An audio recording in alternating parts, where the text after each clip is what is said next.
moment of prayer. Jesus, Jewish God, Allah, Tom Cruise, anybody out there that's listening, let's get Jayden right.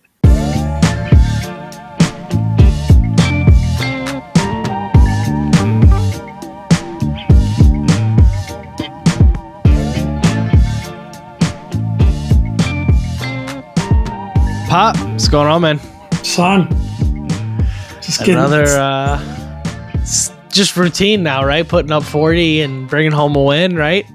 Yeah, I got the post-game call from Uncle Nick, and it's like, don't know how to react. Like, yeah, that's what he said. Is weird. Right? It is weird. Yeah, I mean, at the end of the day, you try to be of the mindset that you root for the name on the front of the jersey and not the back, but obviously just so much has to do with that one specific guy, number 5. Guys, if you're just tuning in here, maybe you missed the game, you're tuning in for a recap. Commanders up 40-7 over the Carolina Panthers. Commanding win. Absolute blowout victory against what is one of the worst teams in the NFL. I think probably the worst team in the NFL, but this is what you're supposed to do against bad teams. I've been saying it all year. This is what you do, right? So we whooped up on them. They're a bad team. They got spanked, but the headline for today will not be the 33-point victory. The headline for today is Jayden Daniels goes down on the first drive, goes out with the rib injury. They say they're not exactly sure what play it happened on. He only really took like one hit, and that would have been that play where he broke. I thought it was a house call where he broke that 40, 50-yard run. But he got bent over pretty awkwardly on that.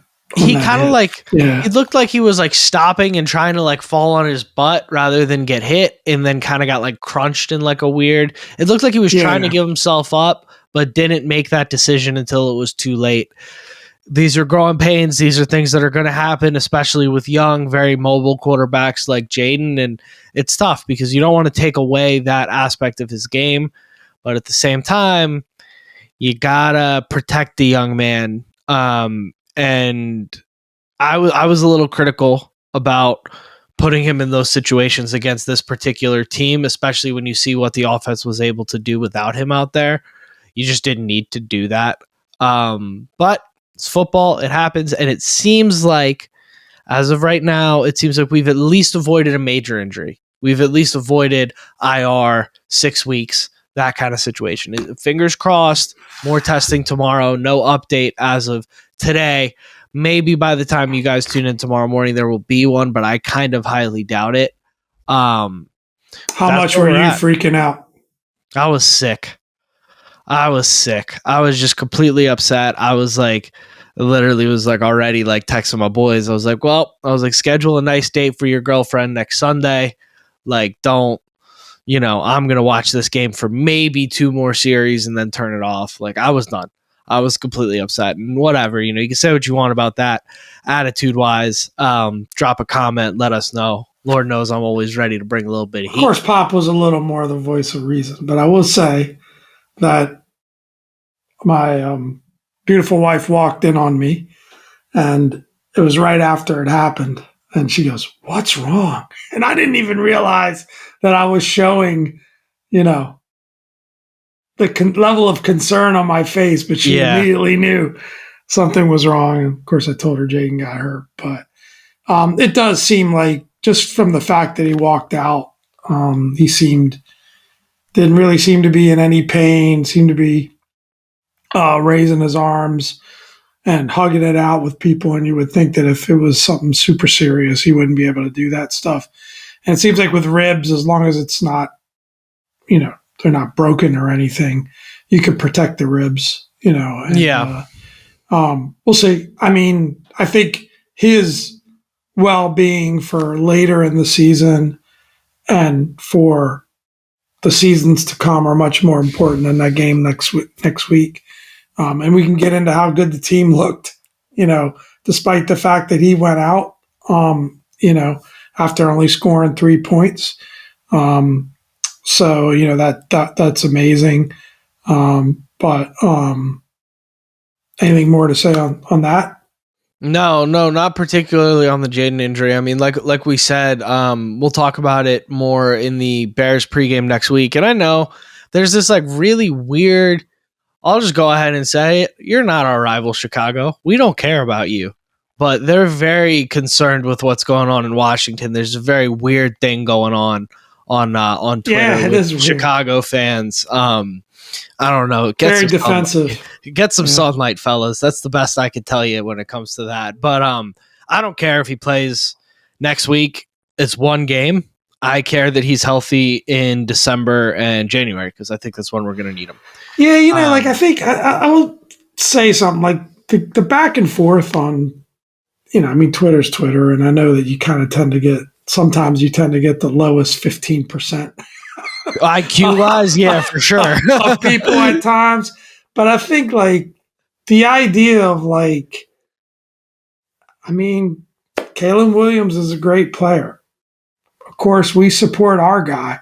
There's no reason that there's going to be, I'm sure there's going to be stupid comments about, look, he's a runner. He got hurt. He's not going to last. There's going to be all that. I'm sure there's going to be hours of sports talk about that. I mean, in the end, we're fortunate. It was seems to have been a pretty minor, 1 or 2 week injury. I don't want to play doctor at the most, but just seeing him come out of and knowing how rib injuries are typically dealt with, I think it was pretty fortunate that, as a pretty minor injury. Injuries are going to happen. But I do want to give a quick shout out to Darryl Green because it was great. Sure. One, the halftime ceremony, I got to catch that. It was the team broadcasted live on YouTube, so I got to catch that. YouTube is our favorite platform, of course, and I got to catch that. That was great. He got very emotional, and the way, if you didn't see it, go check it out because the way the team did the video and the presentation and his speech getting very emotional, and knowing that we absolutely crushed the Panthers as we should have done to honor Darryl Green on that day. And he was looking at, what was it? What was the halftime score? I forget. I don't mean to put you on the spot, but 27-0. It was 27-0. So, that's just a great way to honor the great Darryl Green. So go back to the last pod. We did a little segment on Darryl Green memories, and then what about Marcus Mariota? Who'd have thunk it? Oh my God. Who'd have thunk it? Incredible. They did miss a beat on offense. Number 18 in your programs, number 1 in your hearts. I guess right? The defense put up 7, Incredible. So he put up 30 points. Marcus Mariota led offense put up 30 points. He was balling. He was balling. I mean, granted, I said it to a couple friends and family members. I think Jayden would have gone for 600 yards today if he was healthy. If he was healthy and they just let him go out there and go, I think that's why they probably called that play that they did early on, is they were just like, listen, Jay, go eat, go get everything off your chest this week. Get that frustration out from last week's loss. But regardless, Mariota absolutely balled today. We'll have a little bit more to talk about him later today in the awards segment. Spoiler alert, Mariota will be receiving an award. How could he not be after that performance? But man, overall, 214 yards on the ground rushing. We held the Panthers offense to 180 yards of offense, 7 points, 2 interceptions. Fowler and Forbes getting on the board finally for an interception that almost looked like a punt return, man. Andy Dalton threw into like 5 burgundy jerseys and Forbes just brought it down, returned it smartly, kind of gave himself up at the end of the play there and lived to fight another day. And man, it was good to see 13, just see one go in. Who knows, man? Maybe you hope. I'm not going to overreact to Andy Dalton throwing the ball directly at the guy and him catching it, but sometimes when their confidence is shaken or things are rattled, I mean, I remember playing soccer. Sometimes you just need an assist or you need a weird kind of poke-in goal, and then all of a sudden you start feeling everything differently. Everything kind of changes. So who knows? Maybe it could be an opportunity for him to get right. And Fowler is a stud. He's playing really well. And Stud. I feel like the defense really set the tone for this game. Because Panthers moved the ball, and that was the concern, that the Panthers offense has been somewhat proficient, able to run the ball. And they were moving the ball. And then, that big play by Fowler and the pressure that they were putting on Andy Dalton. And then, to get that touchdown return. And then I really felt after Jayden went out that they got some stops, and Marcus, needed a little time to kind of, even said it himself in the presser after the game, that it takes a little time to kind of get your feet from under you and get in the rhythm of a game. And I really felt the defense really set the tone. And you could say, okay, it's against the Panthers, but you can only play who's in front of you. If there was one concern about this game, it was their offense matched up against our defense, right? And the defense came to play. And love how, I know that there's holes in terms of talent, but I love how hard they play, right? I really do. And I think that, they were flying around there today. And I really think, like I said, I think they set the tone, and then the offense got rolling. Kingsbury started cooking. It was good to see. It was good to see the rushing balance this time around. That was really important. Yeah. And it's like putting up 40 points. It's just like it's nothing. I mean, I still find myself 27-0 at half going, let's not let them get back into this thing. And there's like no question as to whether or not we'll let them get back into it. Yeah, it's just the coaching is just night and day from what we're used to here in Washington. And, that goes from Joe Witt to Cliff Kingsbury to, of course, at the top, Dan Quinn. And I think that's the biggest thing that I want to credit in today's win is just there is just this mindset instilled in these guys. We heard culture preached for 4 years before this.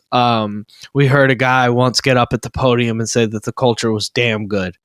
While it certainly wasn't, right? Even before those 4 years. No. And this is culture. This is culture. Your star MVP candidate, number 2 overall draft pick quarterback, goes down hurt in the first drive, and you don't blink. And you hang 40 points on your opponent, and your backup quarterback comes in, plays the way he does. Your defense steps up, plays with the kind of fire they played with. Carolina has moved the ball on teams. Carolina has been decent. Andy Dalton had a 300-yard passing game a couple of weeks ago. They're the worst team in football. They're still an NFL football team. It's not easy to hold any NFL football team to 7 points. Garbage time points, too. Yeah, and if I know a thing or two about this unit, they're not fired up that they missed out on the clean sheet. I bet they wanted that clean sheet. For sure. I wanted it too. I was a little disappointed about that. I actually fell asleep for that stretch, and I woke up when McLaurin caught that scramble drill, which was just such a great play. I woke up because my girlfriend reacted to it. And it's such an old man. But I fell asleep. Yeah, I crashed. I mean, the Bustelo brings you up, but it takes you back down later on in the day. I can't believe you admitted that to the public. We might have to edit that out. It wasn't the most thrilling second half of football. But, yeah, just a really good team win today, man. And you just got to keep stacking them up. The bottom line is like every win counts the same in the NFL, and we get a little bit of talk of, last place schedule, whatever. We heard a little bit of that over at M&T, but you know what? When you got a team in front of them, you beat them, and that's what you're supposed to do. And 40-7 is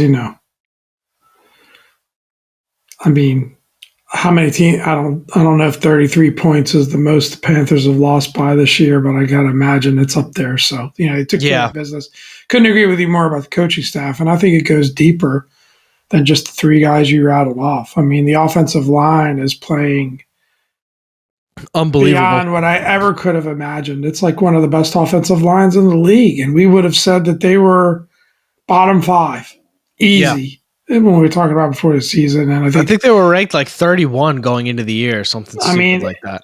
It's crazy, and you weren't going to argue with that, right? And no, they're just playing the guys that struggled last year, playing,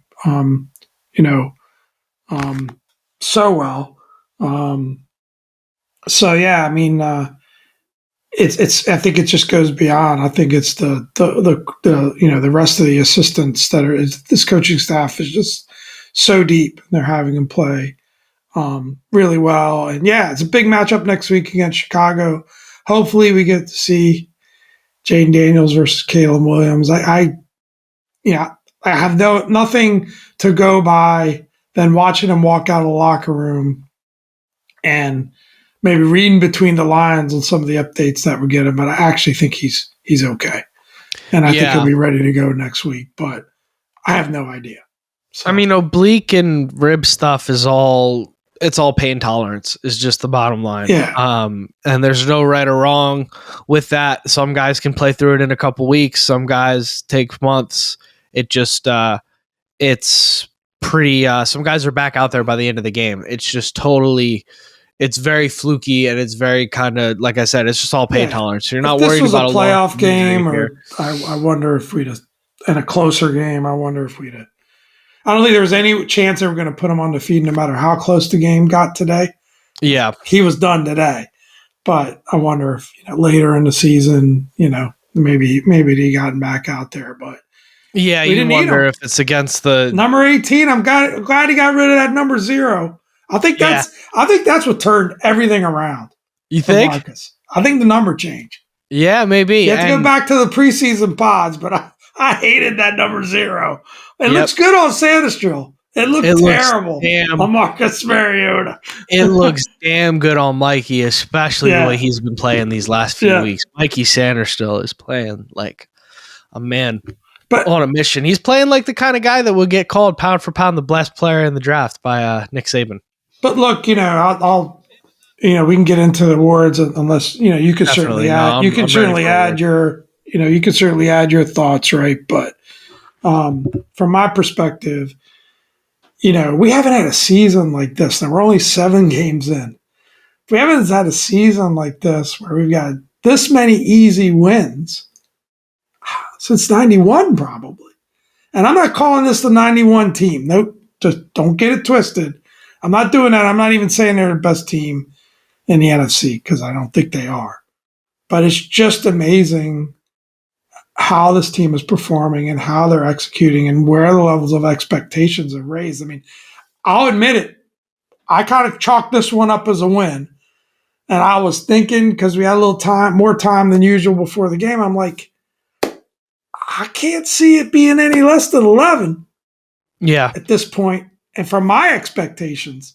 Now, again, let's take care of the Bears. That is going to be a really difficult game, especially if Jayden's not able to go or not 100%. Yeah. It's going to be a tough game. I thought that was going to be a tough game regardless, I think. Yeah, agree. The Bears are playing really well, coming off a bye. Glad that we get to play them at home. But the expectation, the bar has been raised, and it's just incredible how quickly it's been raised. Now, I think we still got a lot of football to play. I mean, we've only played 1 division game so far. So there's a lot of football to play, and this thing could go, south pretty quick, but it sure as heck doesn't feel like that's going to happen with this team. Yeah. And the organization just gets everything right. The way they did the alumni weekend, the way they did the Darryl Green ceremony. I mean, they're just hitting on all cylinders. Starts at the top. 100% agree. 100% agree. It's really cool to be at the beginning of this and to see how this is going. And thank goodness after the 91 team, Dan Snyder bought the team and got to just disassemble it piece by piece. And the difference with this squad is this is the beginning. And this will be my last point before we get to the awards. I was thinking of it watching the defense today. I mean, Fowler is a guy that, I mean, more or less, no disrespect to Fowler, but a guy that you plucked off the street. I'm not sure how much he signed a 1-year contract with the Commanders last year after being with the Cowboys last year. So he just kind of followed Quinn here. But there wasn't much guaranteed money on that deal. It was kind of just you're just throwing something to get a situational rusher in there. And you've seen him blossom late in his career and come into something dangerous. Sanderson, what he's done, Luvu, just playing what they said today, just playing the Micah Parsons role on this defense. Luvu leads this defense in sacks, and he is all over the field in the run game. He's so well-rounded, such a good player. What they're putting together right now and all these pieces that they're assembling, you've got the same guy in Adam Peters and the same guy in Dan Quinn looking forward who turned around. I mean, this is the most roster turnaround. You have 30 players on your active 50, or 33, I think, on your active 53 that are from other teams or new players or drafted, right? Biggest roster turnaround in the NFL, built this thing from nothing, and they're going to be patching the holes going forward. So it's really exciting from that perspective, and you just try to keep that zoomed out and like, hey, you know what? Regardless of what happens with Jayden's ribs and these testing these next few days, like, we're going to be all right because his ribs will heal, and we've got all the right people and in place, all the right adults in place. We don't have Josh Harris walking down and stepping over Jayden Daniels in the locker room as Mariota's getting the game ball, right? We just don't have those kind of situations around here anymore. So it's very encouraging, regardless of that unfortunate injury today. But it's part of the game. It's football. It's a contact sport. Yeah. So got to adjust and move forward. And I can't be anything less than thrilled with the response of the team today. So let's get into it for our awards segment. Sauce Award. No, you just can't say enough about it, man. Today's Sauce Award goes to Marcus Mariota. 18 of 23, 205 yards, 2 touchdowns, 34 yards, rushing on 11 carries.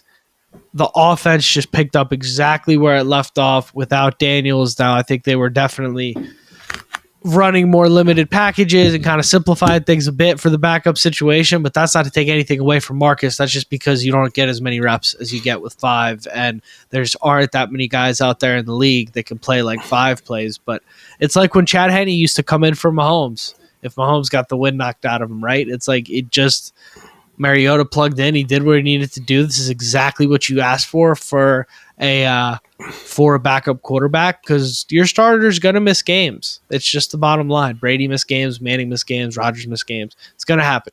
And Mariota is there, delivered, did what he needed to do. And at the end of the game, me and Pop were kind of talking about it, and I was saying, well, I think Fowler made a lot of impact plays early on that kind of allowed the pressure to be off the offense a little bit. But at the end of the day, when a backup quarterback comes in and plays the way Mariota played today, you got to tip your cap to the guy. It's an automatic Sauce Award. I think, Marcus looked pretty rough in the preseason. He looked a little rough when he first got in the game, and everybody was, dogging him. Yeah, dogging him. But I just thought to myself, Adam Peters just doesn't miss because, look, it's one game, but he's like the perfect backup. He's got a similar skill set. He can run a lot of the same plays. Good eye on you to see that, they did some simplification of the offense. But I would say the other part of it is how impressed I was with the rest of the offense. The way the offensive line kept firing, the way the run game worked, the way the receivers kept getting wide open and were doing a great job on the scramble drill. Zach Ertz balled out. Terry almost ended up with 100 yards, 98 yards receiving on 6 catches, I believe. So, it was so awesome to see that number 5 is the guy we need to take us to the promised land, but it's not all about number 5. The way these guys are executing and the way the coaching is working, that it shows that it's much more of a team effort. And number 5's getting some help from these guys. And again, it's the Panthers. I understand that. But I think the way this team was executing today, I think they would have been competitive against any team in the league the way they were playing. So, kudos to Marcus Mariota. That's a big upset. I don't think we would have. I think if you bet the over on him getting the Sauce Award this year, you could have won a lot of money. Yeah, for sure. I think we were quoted on here. I literally said, he's wearing number 0 this year because that's the amount of snaps we're going to see Marcus Mariota take for the Commanders. And if I have to see a single more snap than that, something went really wrong. And I'm eating my words, man. Good for you, Marcus Mariota. Good for us, Washington Commanders fans. It's good to know we're in good hands. And you know what? If we're rolling with you next week, Marcus, we're rolling with you next week. And that's the thing. Like, even if we have to roll with them, before this game, we would have said there's no chance in heck we beat the Bears. Yeah. And I don't know. I just feel like the way this team is playing, I'm not going to feel like there's no chance. I feel like it's going to be a tough game. But hopefully 5 will be back. Well, I'll tell you what. Hold your breath here, Pop, because I'm going to go a little bit out of order on the helmet stickers. But helmet sticker to Brian Robinson. If Brian Robinson is running at a 5.9 yards per carry and the way he was running, maybe we do have a shot with Mariota in there. Brian Robinson, absolute tank, 12 carries for 71 yards. You did see him kind of hobble off the field at one point, but you saw him come back. I think that bruised knee is still just bugging him. But he's playing through it, and just he makes such a difference. There needs to be, I'm going to be the first one to wave the flag here. There needs to be a Brian Robinson extension conversation starting. Without a doubt. That needs to start. He needs to stay. And if you're looking around the league, it's so funny. And I was on this podcast saying it 2 years ago. You look around the league, teams that have invested in the running back position are far outpacing what was the trend of don't pay your running backs. You see what Saquon's doing at Philly. You see what Montgomery and Gibbs are doing in Detroit, right? You see what Jacobs is doing in Green Bay. You got to have that running back there, especially to help the young quarterback. And Brian Robinson is my favorite player not wearing the number 5 on this team. He's really important to this team. There's no doubt about it. I talked about the defense setting the tone. I think Brian Robinson did a lot to set the tone as well. And he felt like it was on a pitch count. Yeah, to me, but those 12 carries were big. They were huge. Yeah. Well, it's just like 3rd and 1. Brian Robinson comes into the game, and it's like, now's a good time to get up and go get a beer because we'll be back by 1st and 10. Yeah. But next 2 helmet stickers are on the defensive side of the ball, which we've been dying to give out some defensive side of the ball helmet stickers here, and then toss out a couple notables as well at the end. But Frankie Louvu, another helmet sticker. Louvu might be in contention when we get to it to the end of the year. Louvu might have the most helmet stickers, and I'm wondering, I know it's coming. I can feel it coming. But there's a Louvu Sauce Award on the horizon. There's going to be a Louvu Sauce Award soon. It's a matter of time before this guy takes over a football game. The offense keeps putting up 40. It's going to be tough. Yeah, I know, poor guy. He already would have had a few with in the Heineke Wednesdays for sure. But Louvu, 1 sack, 2 tackles for loss, and a quarterback hit today. Again, just playing with his hair on fire. So many run plays. It's so fun to watch these guys on the back end now where you see like Louvu just comes in and blows up the right guard. And then Phil can get a hand on somebody who I thought Phil Mathis played really well today in the absence of John Allen. But then Phil can get a hand on somebody and then Fowler makes a tackle coming around the edge. Like you see the way it all works together when these guys are all playing good football. So you got to give Louvu a shout there for the helmet sticker. And the Sauce Award, just missed it. The nominee, but helmet sticker, 3rd helmet sticker for Dante Fowler Jr. today. Pick 6, sack, tackle for loss, quarterback hit. I called Pop after that pick 6, and I was just laughing. I was just like, unbelievable. The last time we saw an interception like that in FedEx was when Carson Wentz threw one right at the Jacksonville Jaguars defensive lineman, if you guys remember that, right at Trayvon Walker. And we spent 3 weeks trying to tell everybody, no, the lineman just made a hell of a play. No, he didn't. Wentz threw it right at him. And that's exactly what happened here. I think it was Armstrong coming around the edge. He was just completely free. And Dalton felt the footsteps, and Dalton tries to get it out.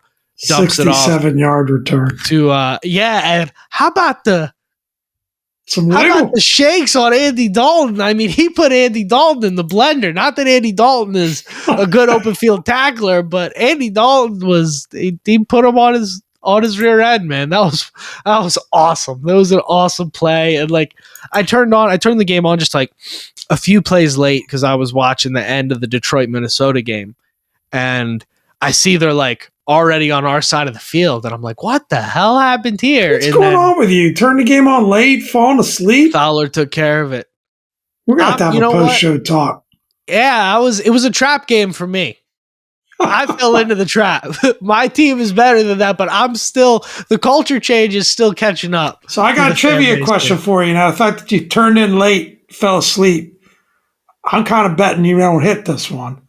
But speaking of notables that maybe we should have included in the helmet sticker, who do you think led the team in tackles today? Mike Sanderson? He did. Yeah. 7 total, 6 How about that? Solo tackles, 1 for a loss. So yeah, we have to squeeze another helmet sticker out of the... Let's get Mikey a helmet sticker, man. I love that guy. Let's get Frozone a helmet sticker. I got Mikey. Mikey gets a helmet sticker, so we're getting him. I agree. So he's not a notable. You got to give Forbes a notable for getting that pick. Just so good to hear the young man get his name called. I've been on here ragging on him as hard as just about anybody on the internet. At the end of the day, he wears my team's jersey, and if he's contributing, I'm happy, and hopefully it builds some confidence. Turn around, build some confidence. Definitely want to give him a shout for that. I thought Phil Mathis played very, very well today in the absence of John Allen. I want to give him a shout out. He's balling. Well, I think he's been good, man, and I think it's again, Adam Peters don't miss. The last 3 years we've been saying Ridgeway's solid. Mathis is in protection program. Peters deals Ridgeway. We're all going, but now we're stuck with Mathis. What are we going to do? And Mathis balled. Yeah. Well, I also thought that Duran accounted pretty well for himself. Offensively, I mentioned Terry with 98 yards. It's great to see Terry balled. Him getting the ball. I felt like the offensive guys looked pretty dejected when Jayden went out, and I think the defense kind of kept us in it, and then we got rolling. It was good to see us going. Zach Ertz keeps making plays. Nice touchdown catch by him. Just a couple of shots out there for How about those Ben guys. Sinnott getting on the board for his first Ben Sinnott gets on the board. Yep. Love that. That's the problem. Like, we can't be giving helmet stickers out to everybody. Well, these aren't stickers. These are notables. These are notables. But I'm saying that's the problem. You would love. In the past, that'd have been enough. You're Touchdown right. catch, you get one. We got to hit the drawing board. I'm tuning into games late and falling asleep. Pop's handing out participation trophies. This program has got to tighten up a little bit here. All right. Well, let's reel it back in. Bring it back down to earth. To the game. Yeah, kick out to the game is Jayden's injury. For me, it's like, it's going to happen. You hate to say it, but it's just when your quarterback breaks one for 50 yards, you're just going, get down. And I would have liked to see Jayden, once he realized he wasn't going to score. When I saw him start stiff-arming guys, I'm going. It's tough when you're getting caught from behind. That's the hardest situation to kind of protect yourself in. And I've watched the replay. I actually watched it a couple of times while we were here, and he definitely got bent over. He got fallen on. Who knows? But it was. And then he kept running him. He was hurt, and they kept running him. Well, so I don't know. Look, I know you were upset. I mean, there's only so much you can protect the kid, but I'm not sure this was the game to run him as much as we were running him. Thankfully, like I said, in the grand scheme of things, it seems like a minor injury. It's not to do with his legs, not to do with his arm. I think he can learn as coaches and players from this. Maybe he can even learn some more how to protect himself. But I don't know. I didn't like that part of the game plan early in the game. Yeah, I mean, you're running the kid, like I tweeted it out, but you're running the kid like we've got to beat the Panthers to save the universe. This is the worst football team in the last 2-3 years in the NFL. This is and all three running backs are very effective. Crushing it. It should have been, that should have been, you get a pick six, you get a free touchdown to start the game, and then a 3 and out. And then Jayden comes out. Should have been handoff, dump off on third down. Handoff, dump off on third down. I know you want to go down the field. You want to make a statement. I know Jayden wanted to. I said that it could be like the game where he played against Florida and LSU, where he had like 600 yards. I know he probably wanted to do that today. I know they probably said, go get him. Let's go do that this week.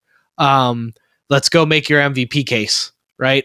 But I just don't see the need. I don't see the need for Jayden Daniels to be running the ball against the Carolina Panthers. I just don't. Each of the guys, all three running backs had well over 4 yards a carry. So it would be one thing if he wasn't as effective as he is throwing the ball. Like if this was a situation where this is a guy that like I won't make comparisons. I don't want anybody to take things the wrong way, but this is a situation where this is a guy that's not dealing from the pocket as well as Jayden has been dealing from the pocket. I can understand it a little bit more if this was his game every week. But why? He's been such an effective pocket passer. Why? And you've got a bunch of dudes out there on defense. This is not what are we doing? He's used his leg. I guess the other side of the argument, and I agree with you, but he's used his legs every game. It's part of his game. There's going to be risk there. And luckily it's just a nick versus something, that looks to be super serious. We'll see.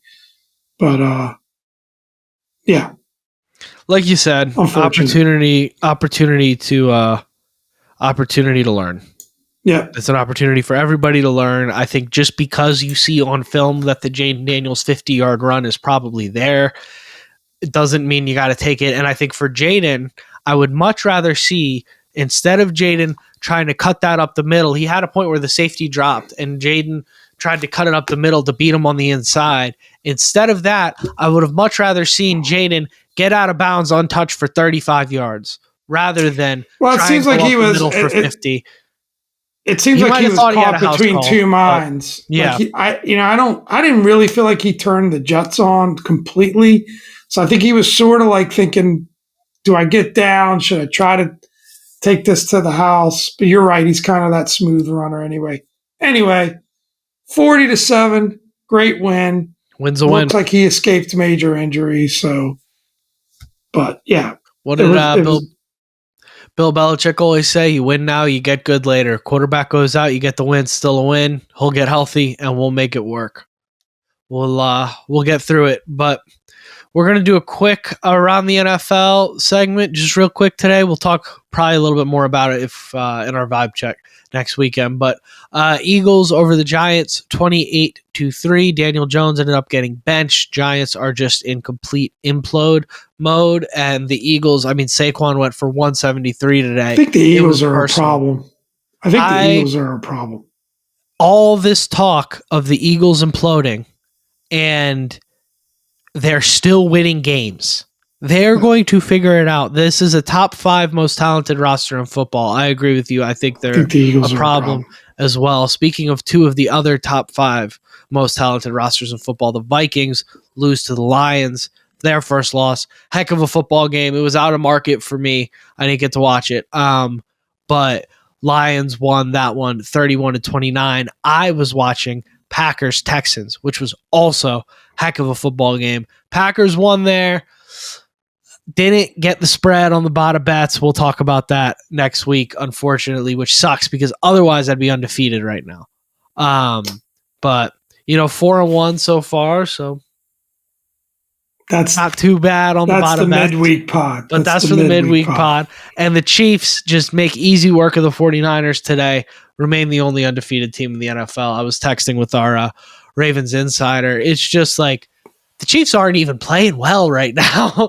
Like that defense is so good, and they just go out there and they just let Pat be the point guard during the regular season, and they just make sure Kelsey doesn't get hit too much, and Pat's fully healthy for the playoffs. And then all of a sudden, I mean, have you ever seen a team on the verge of a three-peat, now 6-0, and nobody's talking about it?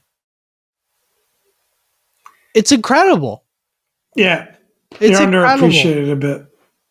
We are watching one of the greatest sports dynasties ever unfold in front of us, and they're just getting started. I don't know. We're on the verge of another one being created here. I hope so too. But we will be back, guys. For Jayden Daniels, we're going to put the hand up on the screen. It's a moment of prayer. Get that hand a little more in the middle, Pop.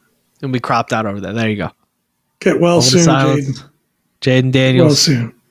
Jesus, Jewish God, Allah, Tom Cruise, anybody out there that's listening. Let's get Jayden right, and let's wrap this thing up. Without further ado, I've been Dom. This is Pop. We will see you Thursday.